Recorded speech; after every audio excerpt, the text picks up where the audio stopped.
اس کی طرز و تعمیر بہت ہی پرانی تھی، جیسے مغلوں کے دور کی حویلی ہو۔ زمانے کے سارے موسموں کا اثر اس حویلی کے بیرونی حصے پر ہوا تھا۔ اس حویلی کے سامنے کا پھاٹک ٹوٹ کر آدھا زمین کے اندر تھا اور آدھا باہر جھول رہا تھا۔ میں پھاٹک کے باہر کھڑا سوچ ہی رہا تھا کہ اندر جاؤں یا نہیں۔ اچانک ایک خوبصورت سی آواز میرے کانوں سے ٹکرائی۔ یہ آواز اسی لڑکی کی تھی۔ آواز سن کر مجھے ایسا لگا کہ جیسے کسی نے ویرانے میں دل سوز ساز چھیڑ دیا ہو۔ کاشف اندر چلے آؤ، وہ آواز مجھے ویرانے میں سنائی تھی۔ میں نے بغیر سوچے سمجھے پھاٹک کے اندر قدم رکھ دیا، اور جیسے ہی میں نے پھاٹک سے گزر کر اندرونی ہال میں قدم رکھا، اندر کا منظر دیکھ کر میری آنکھیں پھٹی کی پھٹی رہ گئی۔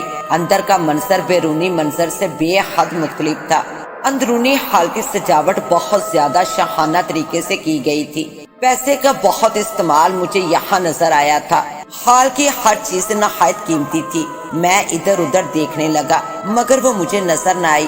کاشف مجھے اپنے عقب سے آواز سنائی دی تھی۔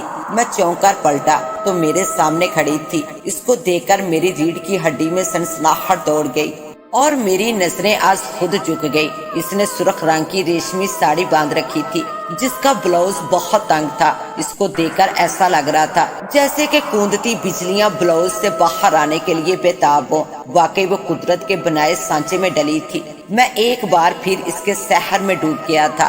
حسن تو بہت دیکھا تھا کہ جس کے لیے بندہ اپنی جان دے سکتا تھا، لیکن پاروں کا سلگتا حسن ایسا تھا کہ جس کے لیے بندہ جان دے بھی سکتا تھا اور لے بھی سکتا تھا۔ وہ میری طرف پرشوق نگاہوں سے دیکھ رہی تھی۔ مجھے یقین تھا تم ضرور آؤ گے۔ اس کے یقوتی لبوں کو جنبش ہوئی۔ میں اس وقت آپ کا شکریہ ادا کرنے آیا ہوں۔ آپ نے مجھے ایک بڑے خطرے سے بچا لیا۔ میں نے اپنے حواس پر قابو پاتے ہوئے کہا۔ میری بات سن کر وہ مسکرائی۔ اس کی مسکراہٹ دیکھ کر مجھے ایسا لگا کہ سارے جہان کا حسن اس کے چہرے پر سمٹ آیا۔ میں تو بس اس کے سحر میں ہی کھویا رہا، جیسے ہر چیز سے بیگانہ ہو کر میں اس کو دیکھتا رہا۔ اچانک اس کی آواز پر میں ہوش و حواس میں واپس آ گیا۔ وہ کہہ رہی تھی، آپ کا درد ہمارا درد ہے۔ پرشو اور کشن کمار کی کیا مجال، اگر انہوں نے تم کو دوبارہ تنگ کیا تو مارے جائیں گے۔ وہ غضبناک ہو کر بولی، کیا مطلب ہے تمہارا؟ میں چونک پڑا۔ اتنی بھی جلدی کیا ہے؟ ہر بات کا مطلب جان لو گے۔ وہ مسکرا کر بولی، تم کون ہو؟ اپنے بارے میں تو کچھ بتاؤ۔ وقت کا انتظار کرو، وقت آنے پر سب جان جاؤ گے۔ اس کے خوبصورت لبوں پر مسکراہٹ تھی۔ تمہارے ماں باپ کہاں ہیں؟ میں نے اس سے پوچھا۔ میری بات سن کر وہ چند لمحے تک خاموش رہی، پھر اس کے لبوں پر ایک اداسی مسکراہٹ دوڑ گئی۔ میرا اس دنیا میں کوئی نہیں ہے، میں اس حویلی میں بالکل اکیلی رہتی ہوں۔ اب تم آگے ہونا، میری تنہائی اور اکیلا پن سب دور ہو جائے گا۔ اس کی بات سن کر میرے دل میں مٹھائی کی ایک پوری دکان کھل گئی۔ میرے دل میں خوشی کے شادیانے بج اٹھے۔ ایک نہایت خوبصورت لڑکی میرے ساتھ وقت گزار کر اپنا اکیلا پن ختم کرنا چاہتی ہے۔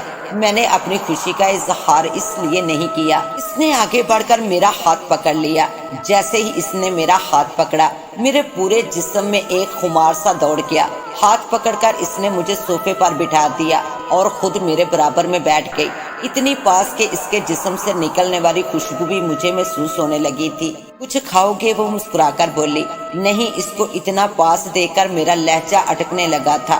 کچھ پیو گے؟ نہیں، بس تم سے باتیں کرنا چاہتا ہوں، میں نے بدستوار اسی لہجے میں جواب دیا۔ تو اپنی باتیں کرو نا، وہ اٹھ کر بولی۔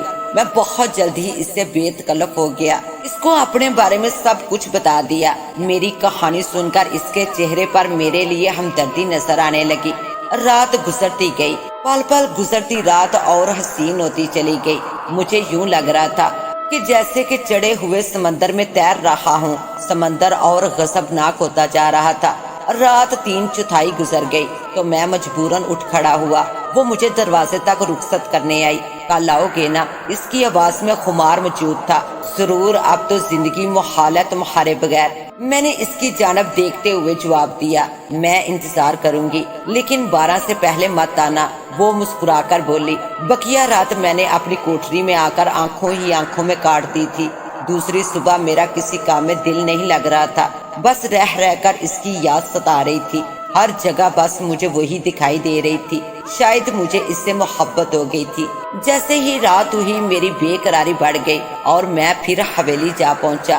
آج کی رات وہ مجھ پر ضرورت سے زیادہ ہی مہربان تھی۔ وہ مجھے کھانے کی میز پر لے گئی جہاں دنیا جہان کی نعمتیں موجود تھی اور میں نے پیٹ بھر کر کھایا، لیکن اس نے کھانے سے انکار کر دیا تھا۔ میں صرف دودھ پیتی ہوں۔ بس اس کے لبوں پر مسکراہٹ تھی۔ کیوں دودھ ہی کیوں؟ میں نے حیرت سے پوچھا۔ میرے سوال پر وہ ایک لمحے کے لیے گھبرا گئی۔ دوسرے ہی پل وہ مسکرا کر بولی، اگر یہ سب کھاؤں گی تو موٹی نہ ہو جاؤں گی۔ اس کا لہجہ شوق تھا۔ نہ جانے کیوں مجھے ایسا لگا کہ اس کی آواز اس کے چہرے کا ساتھ نہیں دے رہی تھی۔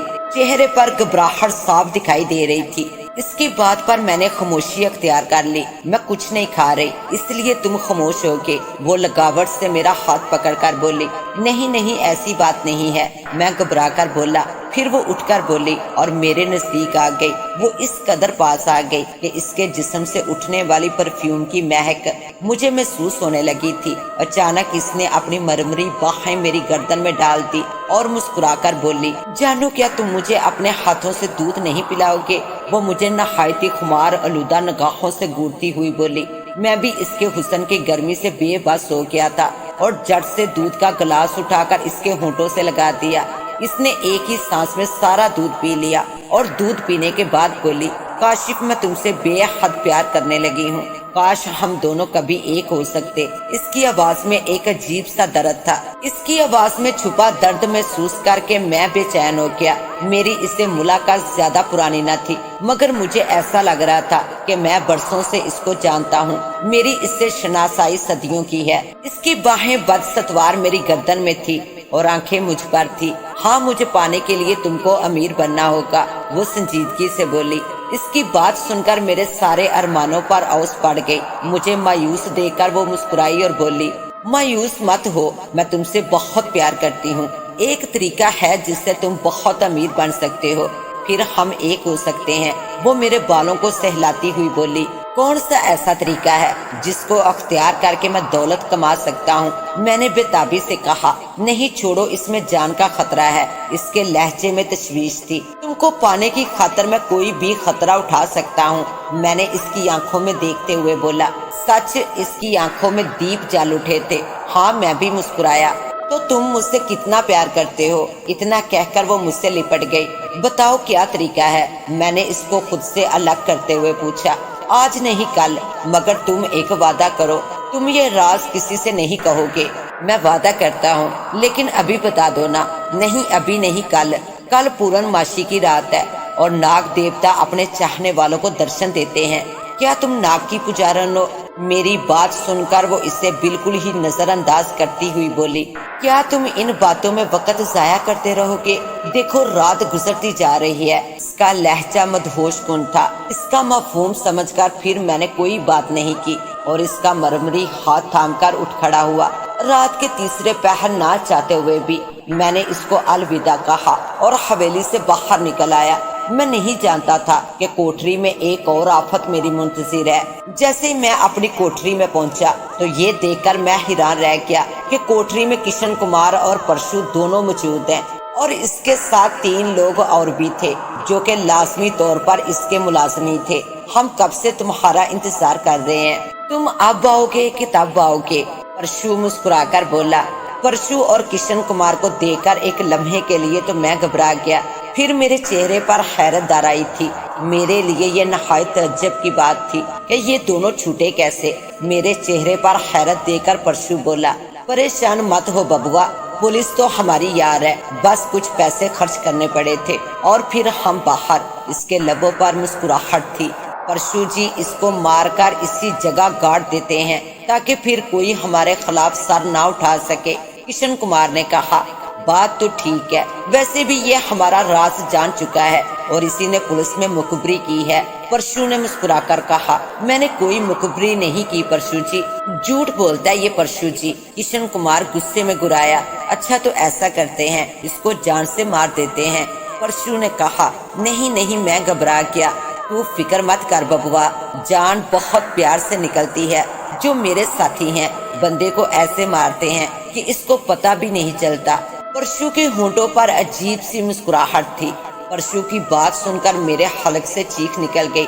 وہ تینوں گنڈے میری طرف بڑھنے لگے تھے۔ میں پیچھے ہٹنے لگا، ہٹتے ہٹتے میں دیوار سے جا لگا۔ مجھے اپنی موت کا یقین ہو چلا تھا۔